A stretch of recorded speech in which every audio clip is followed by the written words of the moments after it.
The listening post floated in silence, far beyond Pluto's orbit. A lonely structure buried inside a frozen asteroid. Its purpose was simple: watch the stars and listen. For years, it had done nothing but collect static. But today, that changed. Technician unyielding was the only human on site. He sat inside a narrow control room, sipping cold coffee and watching flickering monitors. Most of the screens showed nothing. Blackness, noise, cosmic dust. But one screen began blinking red. Unknown signal source detected, the machine announced in a calm voice. Rami frowned. That can't be right. No one sends signals this far out. He tapped the console and enhanced the feed. The signal was real, strong, purposeful. It was coming from outside the system, from deep interstellar space. He leaned in. Encrypted? No. It's open broadcast?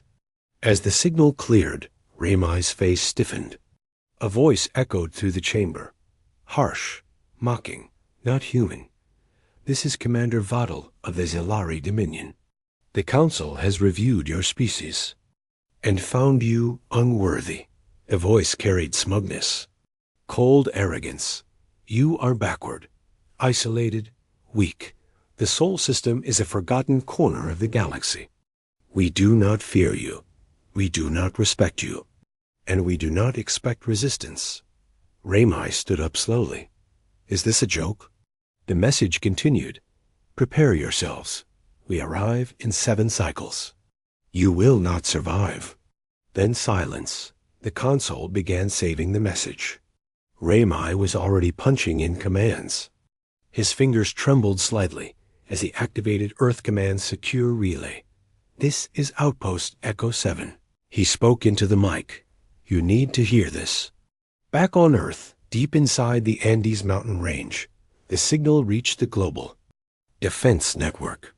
High above the atmosphere, the Black Array Earth stealth satellite system redirected its sensors. One by one, old protocols began activating. And far below the Pacific Ocean, something stirred. Admiral Tessa Nyoko stood at the command deck of the sub-Atlantic fortress, staring at the replay of the alien message. The lights were low. Her officers stood behind her in silence. They sent a threat without provocation, she said coldly, just like the last time. Commander Reza, her second-in-command, nodded. The Zelari must think we're still what we were 100 years ago. Tessa turned slowly. But we're not. She walked toward the control table and placed her hand on the scanner. A deep hum echoed through the chamber. Begin silent. Protocol. The command triggered a cascade across the system. Mars' defense grid lit up for the first time in 30 years. Automated shipyards under Venus clouds activated dormant drones. On the dark side of the moon, steel panels slid open, revealing turret nests long thought decommissioned. Earth didn't respond to the alien message. It didn't send words back. Instead, it began to prepare. In the central archive city on Mars, 18-year-old Kira Juno ran down a long metal hallway, her boots echoing loudly. Her data tablet buzzed again. Unknown galactic signal. Clearance level 9 required. She burst into her father's lab. Dr. Nolan Juno, a military historian, looked up from a glowing screen. They sent the message, didn't they? He asked. Quietly. Kira paused. You knew it would happen. Not if, when. He turned the tablet toward her. It showed an old document. The Zelari conflict. Year 2071. Erased records. They came once before, he whispered. A scouting ship, small, testing our limits. They were arrogant even then. Kira sat slowly. And what did we do? We buried it. The ship, the data, the incident. Earth wasn't ready for war back then. But we swore we'd never be caught off guard again. Outside the Martian dome, machines stirred under red sands. Near Jupiter, Captain Darius Flint of the stealth cruiser Silent Edge hovered just inside the moon Ganymede's shadow. His ship had been cold for weeks, silent, cloaked, invisible. Now, orders came in. One line of text. Observe. Do not engage. He watched as something shimmered in the deep dark between stars. A small fleet. Not human. They're already here, he whispered. Testing our borders. The Zelari scout ships moved slow, like hunters. But they didn't know humanity had seen them. Back on Earth, Admiral Nuko leaned over her briefing table. They've sent scouts to our outer system. They want to see if we're bluffing. And are we? Reza asked. Tessa smiled. No, we're just patient. The Zelari Dominion was vast, hundreds of systems, thousands of ships. Their empire was built on conquest and pride. Earth, too.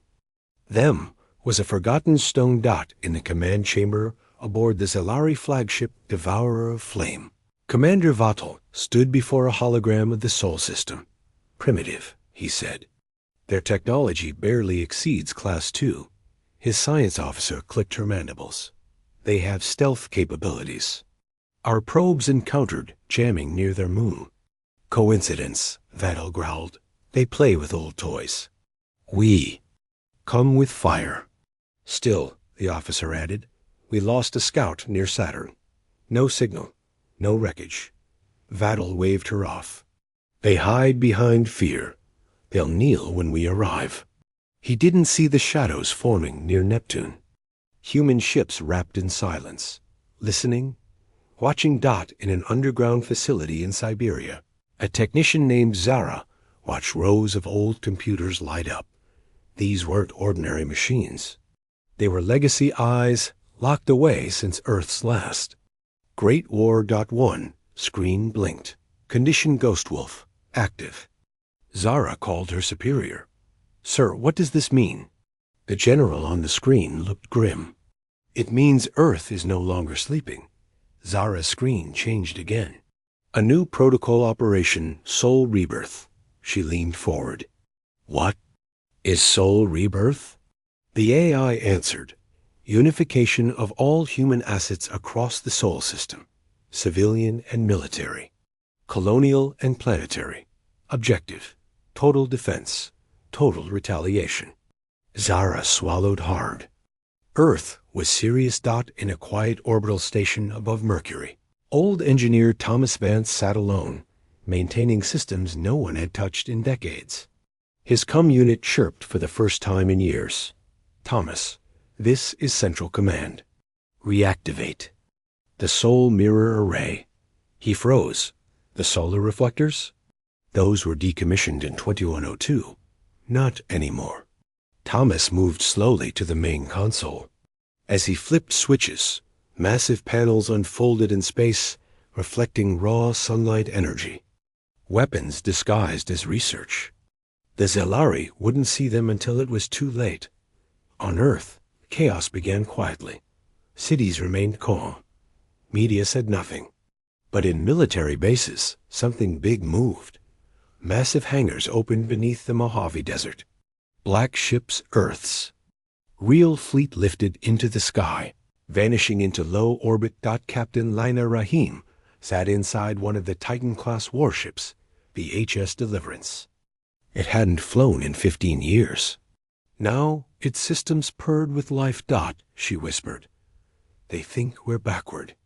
Let's give them a surprise. As the fleet vanished from sight, cloaked and silent, Earth became still again. But that silence was dangerous. The Zelari sent one final message. A repeat of their first one, but louder, mocking. They broadcast it across the system. This is your last warning, Earth. Submit or be destroyed. They expected fear. Pleas for mercy. But Earth didn't answer. Instead, in the blackness beyond Uranus, a single pulse was sent. A digital echo. One the Zelari couldn't understand, but humans did. Across the system, captains, engineers, AI cores, and railgun satellites received one single line. Hold position. Await first strike. Do not speak. Let them come. And they were coming. The Sol system had become a battlefield in waiting, and the galaxy had no idea what was about to be unleashed. The sand on Mars never stayed still. Winds moved it like whisper silent, constant, harmless to most eyes. But under those soft waves of red dust, something ancient was waking up. Commander Varek of the Zelari ground invasion fleet stood on the bridge of his cruiser, the Dominion Teeth. His eyes narrowed as the planet Mars grew larger on the screen. A dull red rock, cracked, lifeless, or so he believed. "We begin descent now," he ordered. 10 ships followed behind, each carrying over 2,000 Zelari soldiers. He smiled. This would be simple. The human presence on Mars was weak, according to their scans. Light settlements, no major weapons. Barely any defensive shielding, forward scouts confirmed. "No resistance," said his second-in-command. "It seems Earth hasn't bothered to guard this rock." Varek bared his fangs.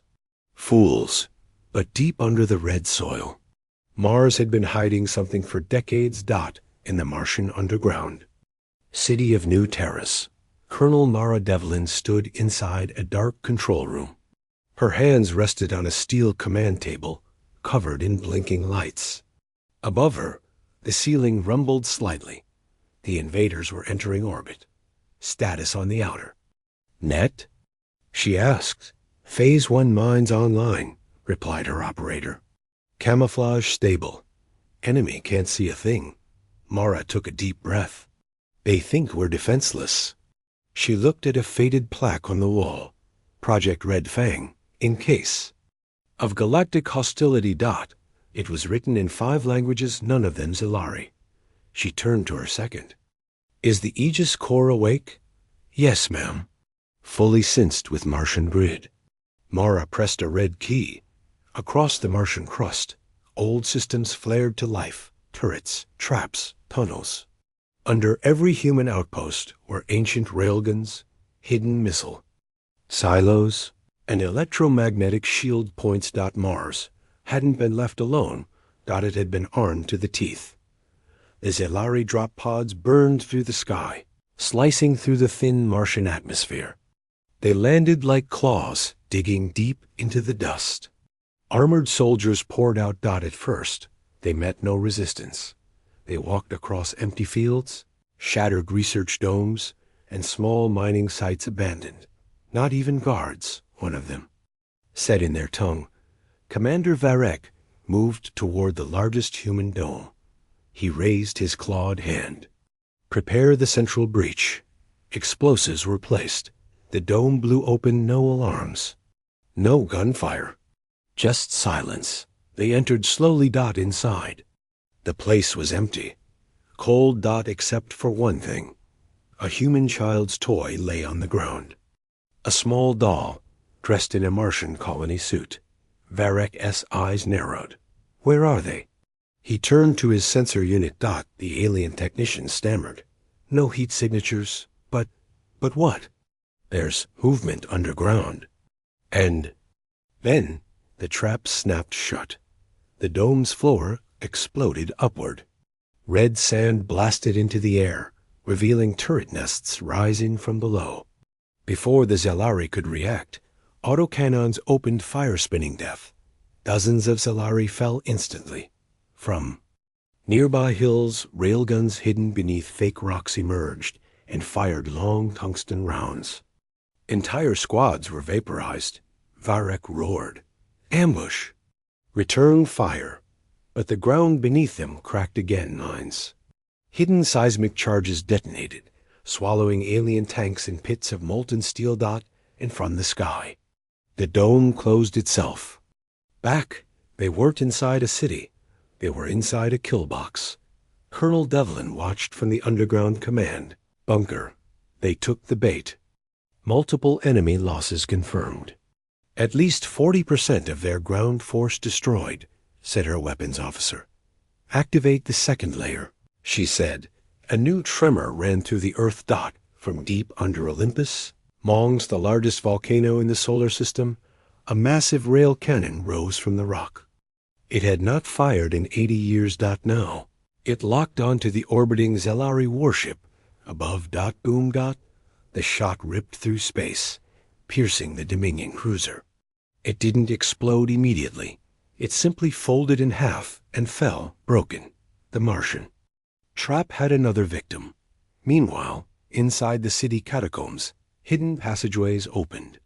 Hundreds of human soldiers, clad in red-enforced exo-armor, moved like shadows through tunnels. Lieutenant Bryn Sato led her strike team toward the trapped Zelari forces. Her voice came through the comm. Remember, no mercy. They mocked Earth. Now we remind them what Martian-born humans are made of. They burst from side corridors, ambushing confused aliens from behind. Every move was planned. Every shot counted.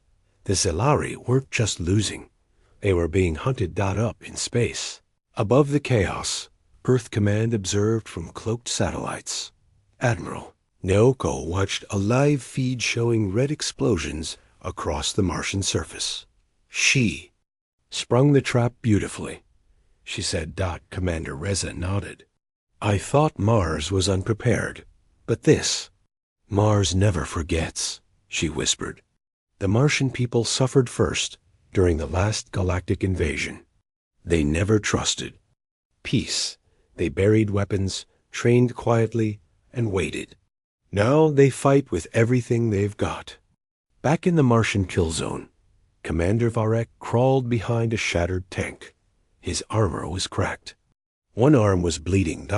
He growled into his communicator. Pull back. Pull back. A voice answered from above Celerai Fleet High Command. You are to hold the city. Reinforcements incoming. There is no city, he roared.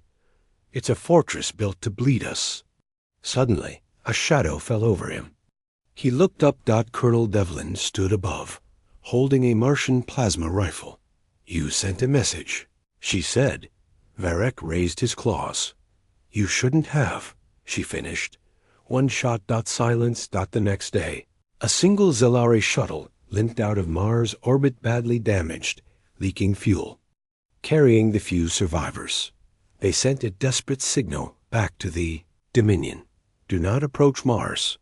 The humans are not backward. The humans are not weak. They are death waiting beneath the dust. The Sol system did not reply. Earth remained silent. But every world now knew Mars was not a colony. It was a trap, and the Zelari had walked right into it. Darkness drifted near Jupiter. The gas giant spun slowly, its massive red storm churning like a wound in space. Radiation fields glowed across its orbit. Silence ruled here, deep and endless. But something was watching. The Zelari scout ship Thoric moved cautiously toward the giant planet. It was sleek, silver, and shaped like a blade. Inside, its alien crew stared at the strange blue sphere spinning in the distance. Earth's jewel. So small, so fragile. Commander Setkai flicked his eyes across the sensor readings. No defenses, he said. No signals. Still no movement from the humans. The pilot hissed in agreement. They are slower than the archives claimed. Setkai's antenna twitched. Then we'll test them. He raised his hand. Begin descent into high orbit. Show our presence. Let them see us. The Zelari ship dropped into orbit above Jupiter, sending out a wide-band signal. This is the Dominion. You are watched. You are warned. There was no reply.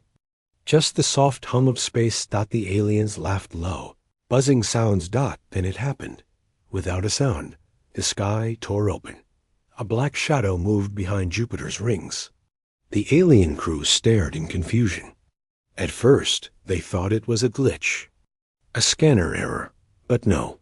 Something massive was shifting behind the clouds, something alive. Setkai leaned forward. What is that? The pilot's voice cracked. Sir, it's not in the database. A ship emerged, black, sharp, so dark. It looked like space itself. It didn't glow. It didn't roar. It just moved like a ghost faster than anything they'd seen. The human stealth warship, Vengeance Class HS Dark Veil, had been waiting. Without warning, a blue pulse exploded from its side. The Zalorari ship's hull lit up, then split apart. In 3 silent flashes. No alarms, no escape. Just annihilation dot from Earth to Mars. Human sensors tracked it. Every colony watched silently. Still, no message was sent. No threat. No reply. Just silence. Admiral Tessanyoko stood before a large holographic map of the Sol system. Red dots marked alien movements. One by one, a few flickered out. Jupiter Scout eliminated, reported Reza. Was it clean? Yes. No signal. Escaped. No debris left traceable. Tessa nodded. Perfect. No need to warn them yet. Let them keep guessing. She turned to her communication officer. Did they send another broadcast? Yes, Admiral. Another warning. Arrogant, loud, good. She smiled faintly. The louder they get, the closer they are to fear. Meanwhile, on Ganymede, Jupiter's largest moon, a research outpost lay hidden under miles of ice. Officially, it was a scientific station, but buried deep below, it was something else entirely. A weapons lab. Chief Engineer Mason Vall walked the frozen hallways, checking his tablet. Is the core active? He asked. Yes, sir. Fusion ready. Launch rails online. Mason looked through a small viewing panel. Beneath the glass, a long steel shaft ran through the moon, pointed directly into space. It had been hidden for years, camouflaged as an ice crack. Prepare the strike matrix, he said. Don't fire, just warm it up. His assistant blinked. You really think we'll need to? Mason didn't answer. Above the station, in the dark orbit of Jupiter, more Zelari scout ships were arriving. Captain Darius Flint of the Silent Edge watched from a safe distance. His ship hovered near Callisto, cloaked in electromagnetic shadow. His crew was tense. That was 3 scouts in 2 days, said Lieutenant Voss. They're probing every angle. They're afraid, Flint replied. And that makes them dangerous. He adjusted his display. One of the alien ships began transmitting again. This time in a repeating loop. Surrender, surrender, surrender. Didn't reply. Instead, he tapped a button labeled Echo Pulse. Across the system, every stealth ship received the same signal. Continue passive watch. Do not reveal. Wait for hammer. Flint leaned back in his seat. They have no idea what Jupiter is hiding. Inside the deep military vaults of Europa, a sleeping machine opened its eyes. It wasn't human. It wasn't AI either. It was something in between called Vastron, built during Earth's last Black War, deactivated after the Mars insurrection. Now, its neural systems warmed up. Red lights blinked. Voice pattern. Admiral Nuko. Confirmed. Awakening mode. Stage 1. Orders received. Wait. Bastion did not breathe. It did not feel. It only waited to be unleashed. On the other side of the solar system, the Zelari Dominion fleet moved closer.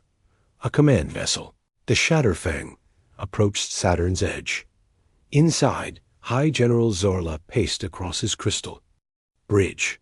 Report on the Jupiter Scout, he barked. His aide looked nervous. Sir, we lost contact. How? We don't know. No wreckage, no distress signal. It just vanished. Zorla snarled. Impossible. Send 2 more. He slammed his claws on the console. They dare play with us? Earth will learn what domination means. He leaned closer to a galactic chart. We take Jupiter first, then Mars, then we burn Earth to the ground. But in that moment, he didn't see it. On a sublayer of the hologram, something flickered. Faint human signals, not in the visible spectrum. A slow, constant hum. Watching him. Recording everything. On Earth, deep below the Atlantic Ocean, inside the fleet nexus, a secret meeting was taking place. Tessa Nyoko stood at the head of the table. Around her sat the other Ghost Admirals leaders, who had vanished from public view long ago. "We let them enter," one said. "But how long do we wait?" "As long as it takes," Tessa replied. "We don't respond to threats. We don't speak their language. Let them walk into our net." Another admiral leaned forward. "What if they bring the Dominion prime ships?" Tessa's eyes narrowed. "Then we show them what we buried under the crust of Mercury." Gasps, silence, everyone understood. That project was not meant to be used ever. But now, maybe it was time. Back at Jupiter, the Zilari scouts reached the upper cloud layers. They began scanning, searching for signs of life.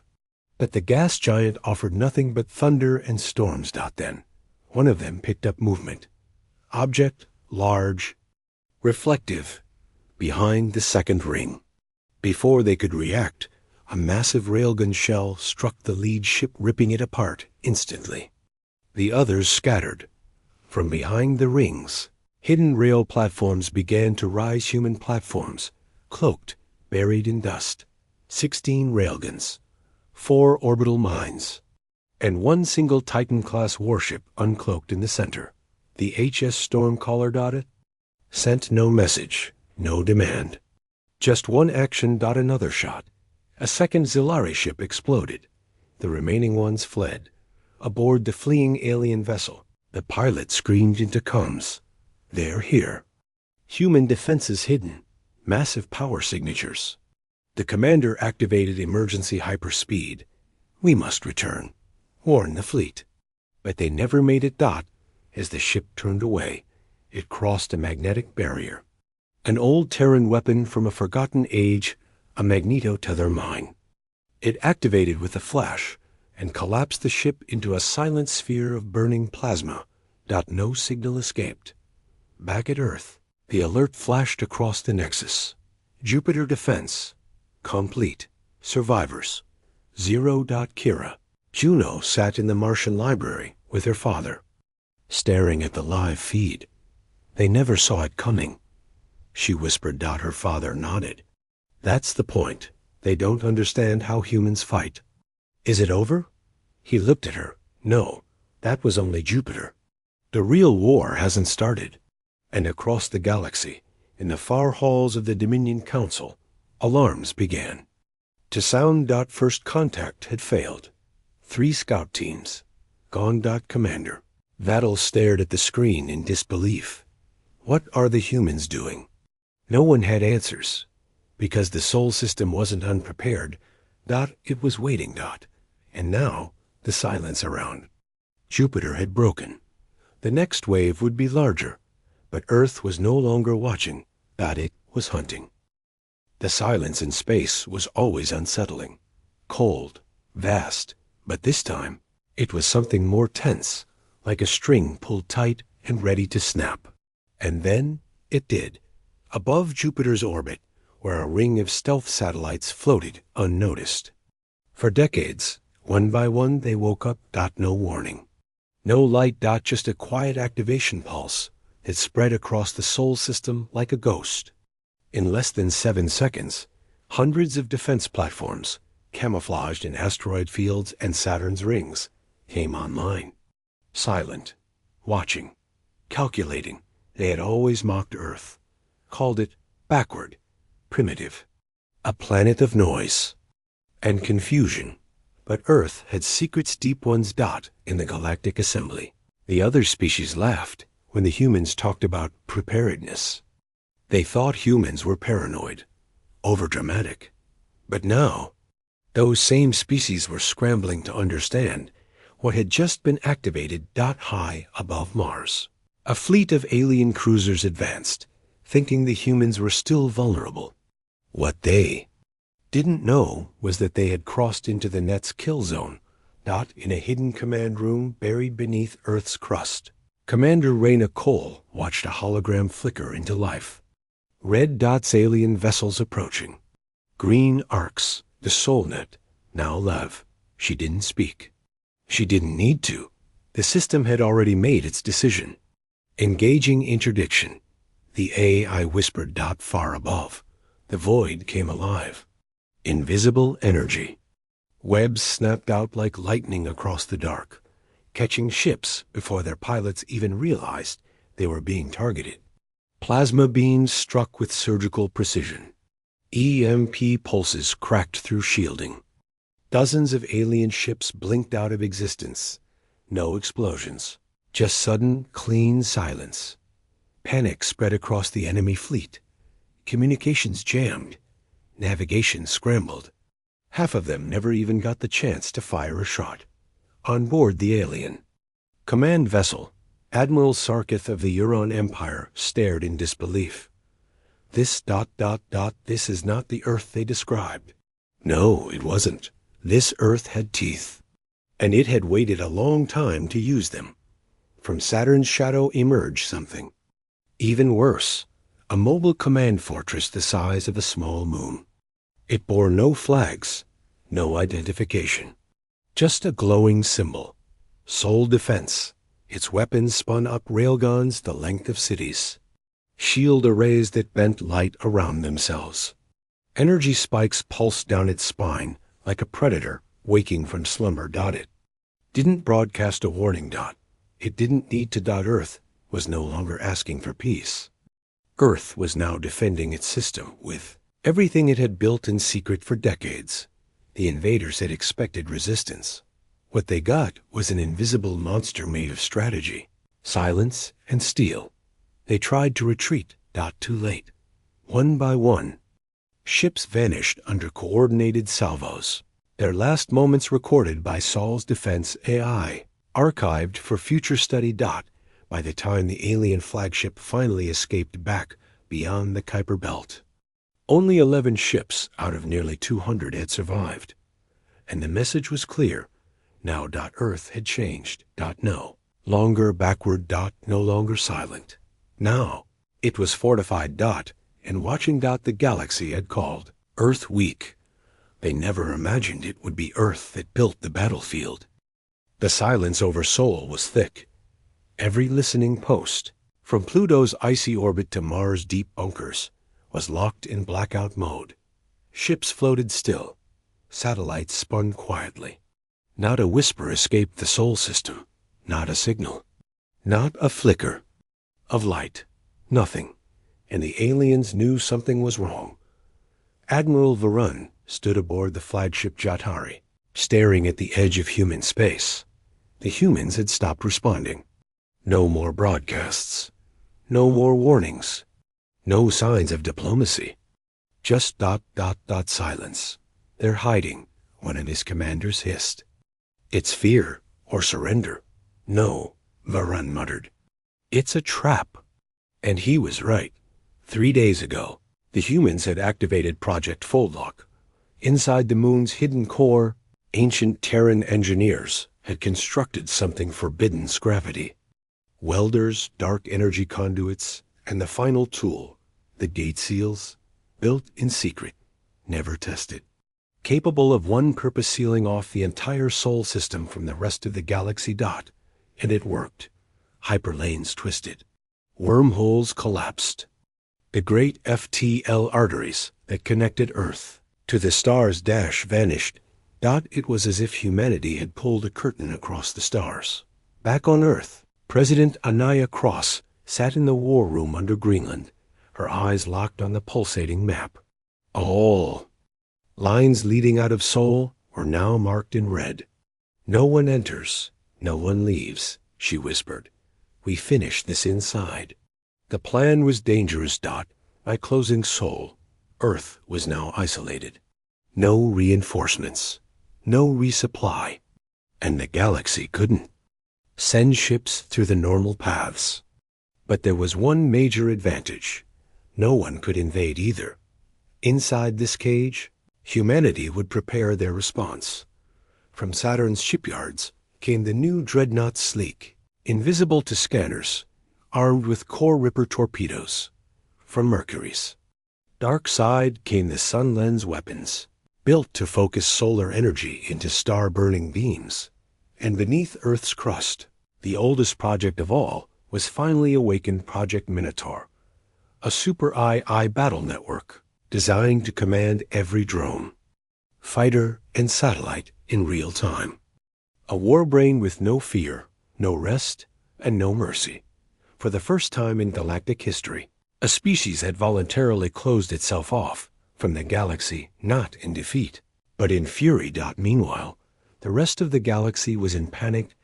Dozens of species, those who had laughed at Earth, mocked its backward tech, and insulted its biology, now held emergency meetings. Why seal the system? They asked. What are they planning? Some believed Earth had collapsed under pressure. Others whispered something far worse. They're building something. Back at Jupiter, Admiral Reyes stood aboard the Horizon Fang, gazing through the reinforced glass toward the stormy planet. We shut the doors, he said. Now we sharpen our knives. Across the Sol system, humanity turned its full industrial, scientific, and military power toward one purpose: retaliation. The closed gates were not a surrender. They were a countdown. 30 days remained until they reopened the fold points, and humanity would step out with weapons no species had ever seen. Back at the galactic border, Virun paced his deck. Send scouts, he barked. Pierce the black. Find a way in. I want to know what they're building. But every probe they sent vanished. Every drone that entered the former paths crushed. Sol wasn't just closed. It was fortified. The few alien ships that dared to enter through alternate paths, the long, slow slipstream routes, met a worse fate. One by one, they disappeared. Not a single distress signal escaped. Only silence followed. It was as if Sol had become a graveyard. And still, no one inside spoke a word. Back on Earth, deep beneath the ice of Antarctica, the final activation of the Minotaur network was complete. The AI awoke. It studied every battle Earth had ever fought. Every tactic, every weakness, every species. And it began to simulate war, millions of battles, trillions of variations, until it found one goal: total victory. Minotaur sent a single message to Earth Command: I am ready. And above it all, floating above Earth's atmosphere, the new flagship TNS Vindicator waited. Silent. Deadly. Ready to strike. This wasn't a retreat. In the eye of a storm. And when the gates of Sol opened again, the galaxy would remember the silence before the thunder. The glow from Jupiter could be seen even from Earth with the naked eye. People stared at the night sky in disbelief.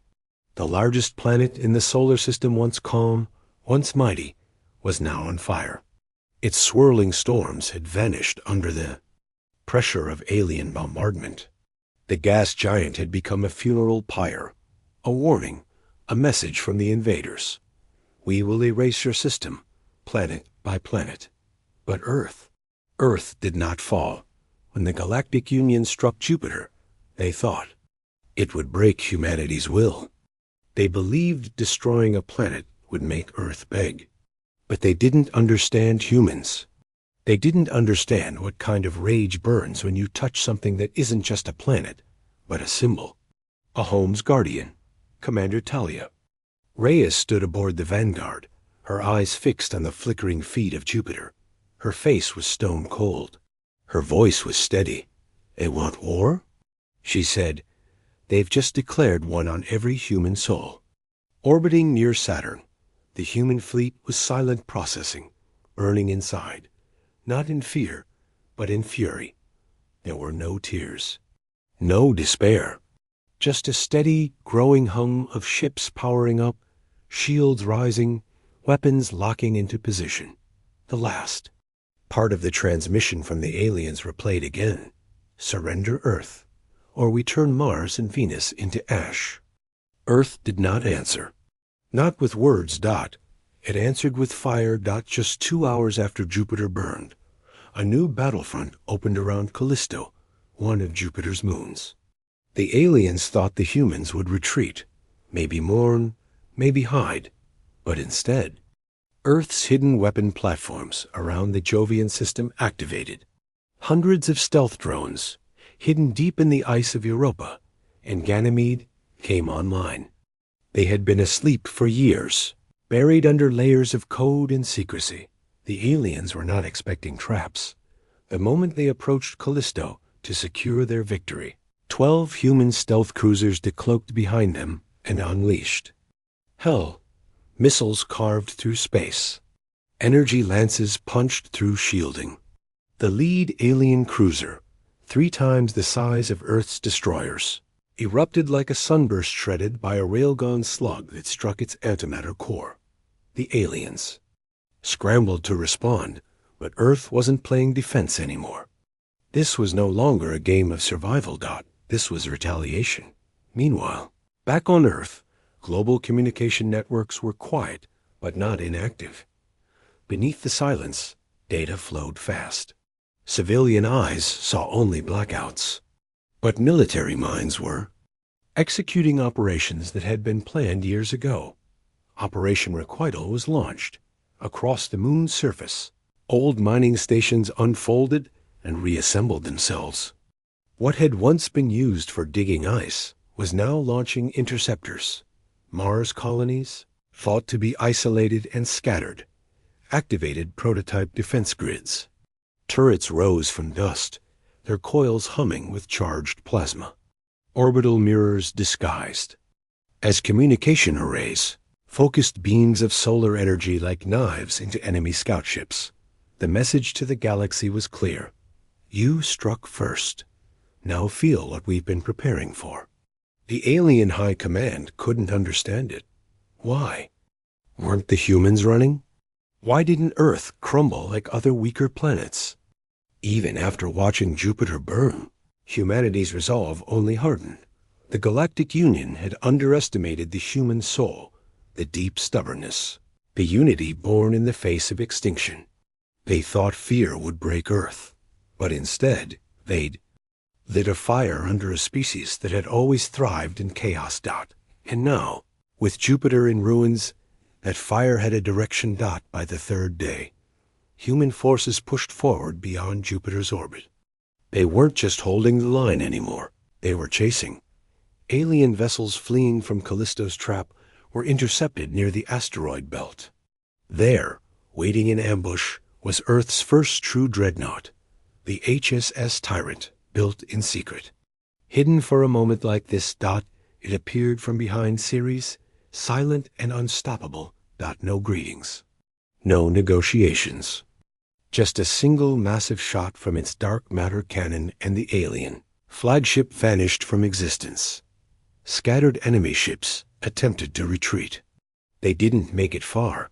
Earth's gravity slingshot satellites, left drifting years ago, as failed prototypes, activated. They lured the enemy into calculated zones where the very laws of physics were used against them. Alien drives shut down. Ships tore apart. Gravity betrayed them. Jupiter burned. But Earth still stood. And now Earth moved with purpose. From the shadows of Saturn's rings to the volcanic tunnels under Io, humanity began to reclaim every inch of its system. The aliens had come believing they were fighting primitives. They didn't know they had awakened a force more dangerous than any weapon. They had awakened revenge.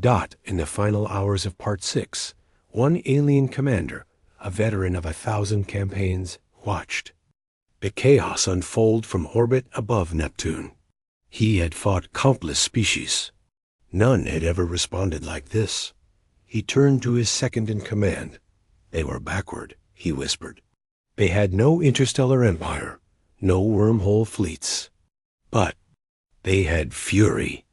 His second didn't reply, because Earth's final message had just arrived. Transmission of Jupiter still burning, overlaid with one line of human text.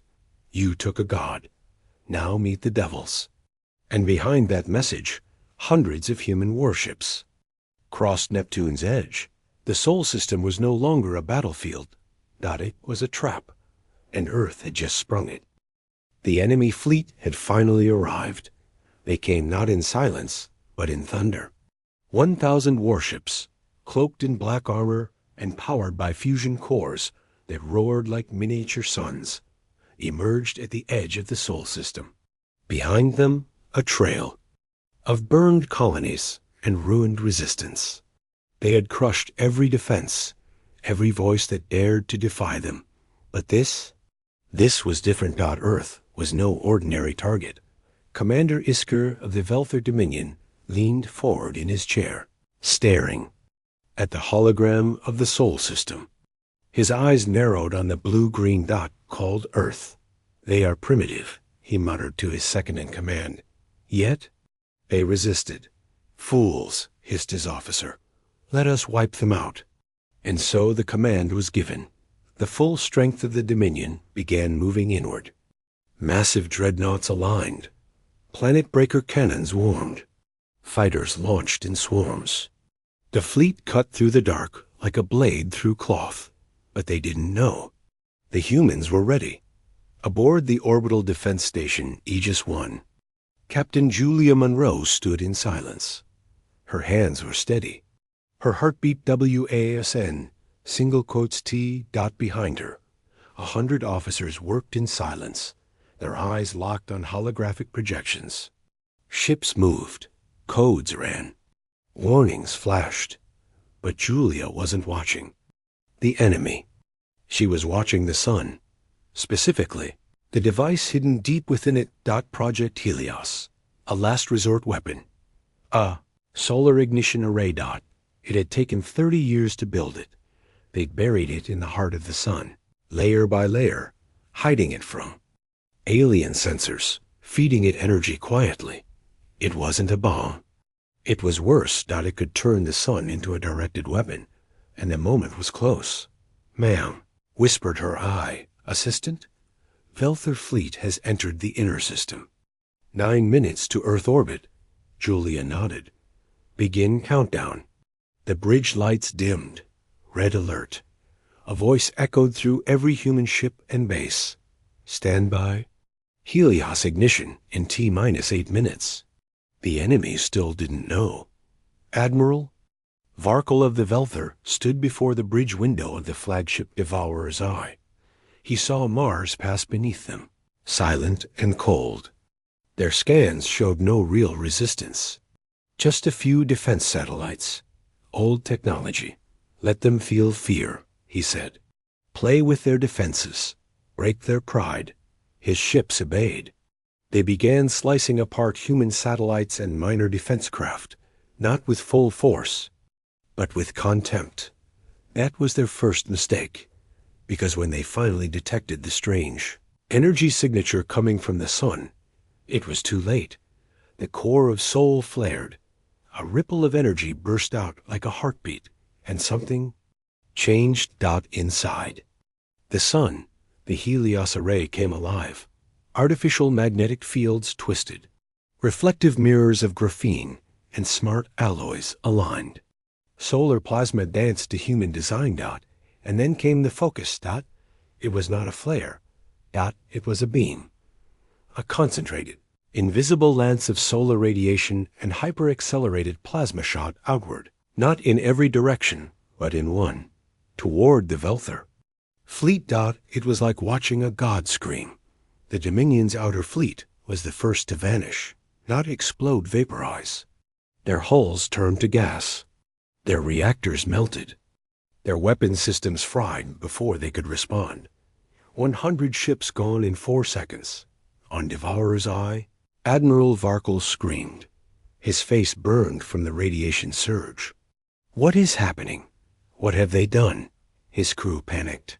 Shields raised. Engines reversed. But the beam followed. It was controlled. Targeted. By humans.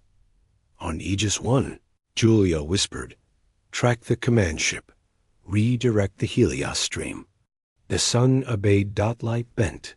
Plasma redash aligned. And Devourer's Eye, the pride of the Velther fleet, caught the full fury of a star's anger. It didn't explode. It disintegrated. The Veltha command. Structure broke apart in seconds. Confusion spread. The rest of the fleet scattered like ants under a magnifying glass. But the humans weren't done. Now the real fleet arrived. From behind Jupiter and Saturn, hundreds of stealth warships powered up. Camouflaged hulls shimmered. New railgun platforms emerged from asteroid belts. AI-guided strike drones burst from hangars. The battlefield tilted. Earth was not a victim anymore. It was the trap. From the orbit of Neptune, General Rahim gave the final order. Engage all targets. Show them why they should have left us alone. Human warships descended like hawks. They didn't fire warning shots. They targeted engines, reactors, command decks. They fought with precision and fury. The enemy ships, confused and blind from the Helios strike, couldn't form ranks. One by one, they fell. Some tried to flee, but the humans had another surprise. Dark light mines, invisible to scanners, hidden in gravity wells. As enemy ships accelerated, they triggered them. Gravitational implosions tore them apart. One more Dominion. Admiral tried to send a distress signal back to Veltha Prime. He never finished the sentence. A human stealth cruiser rammed his ship from below, igniting its core with a fusion spike. And then? Silence. In just 15 minutes, the invading force of 1,000 ships had become drifting wreckage. The Sol system, once called backward, had turned into the deadliest trap the galaxy had ever seen. And Earth, still untouched, still watching, ready for the next wave, because Helios wasn't the only project. On Earth's moon, deep in the facility beneath the gray dust, a signal was being prepared. Not a distress signal, not a plea, a warning from humanity to the rest of the galaxy. Called us backward. You made us prepare. You pushed us to this. Now decide carefully what comes next. The battlefield was silent, not because there was peace, but because everything had stopped moving. Above Earth, the stars had vanished under the shadow of thousands of alien ships. The unified front of 22 civilizations had committed every fleet, every war engine, every weapon known across their star charts. Earth was to be destroyed, erased before the humans could strike again. But the humans had gone quiet. No hails, no signals, not even a warning. Inside the command core of the Graxan flagship Imperium Fang, Grand Strategist Rortal stood motionless, staring at the motionless Sol system. No ships moved in orbit. No heat signatures. No power surges. Why won't they respond? He asked. They've shut down all emissions, one officer whispered. Not just cloaked. They've gone dark. Entire planet. Is it a trick? No one answered, but the truth was far worse than a trick. Inside Earth's inner orbit, cloaked in a quantum slip field, the Ares Protocol had just activated. Massive pylons hidden beneath Earth's oceans rose silently, glowing with ancient red. Energy. The old war tech, something built not for the galaxy, but against it, awoke after centuries of human restraint. The humans had always held back. Until now, when the first pulse fired from Antarctica, half the attacking fleet went blind. Seconds later, the orbiting ring around Saturn exploded in white light and revealed the Helios core, a rotating black hole weapon Earth had never admitted to possessing. The attack didn't begin with missiles. It began with gravity. Alien dreadnoughts were pulled into Jupiter. Others were flung into deep space. Dozens of fleets lost control as invisible fields bent time and mass. From the silence, Earth whispered one word on every frequency: enough. Then the war truly began. Human warships didn't exit from hangars. They ripped through the fabric of space, using new FTL drives powered by captured singularities. Where they emerged, entire fleets vanished. The Zelari High Monastery ship, built over 800 years and said to be unbreakable, cracked in seconds under the impact of Earth's dread engineer cruiser Valkyrie X, a ship so large that its weapon systems orbited its hull. The galaxy thought they knew war. They hadn't seen humanity cornered. On Mars, a secret weapon launched from underground silos, the Sky Hammer. It didn't target ships. It targeted space itself, bending localized gravity so hard that parts of the fleet folded into their own hulls. No species had ever deployed such a weapon, not because they couldn't, but because only humans were mad enough to build it. The silence hadn't been surrender. It was a message. Earth didn't need to shout. Its silence was the final warning. And hint? Now, the galaxy was paying the price. The surviving ships tried to retreat. But the humans weren't done. They pursued, not for revenge, but to send a final message across every corner of known space. Never call humanity backward again. And as Earth's warships disappeared into hyperspace, chasing down the last fleeing remnants of the once proud coalition, one phrase echoed in the minds of every leader watching. The Sol system is no longer a battlefield. It is a warning. And this time, the galaxy listened.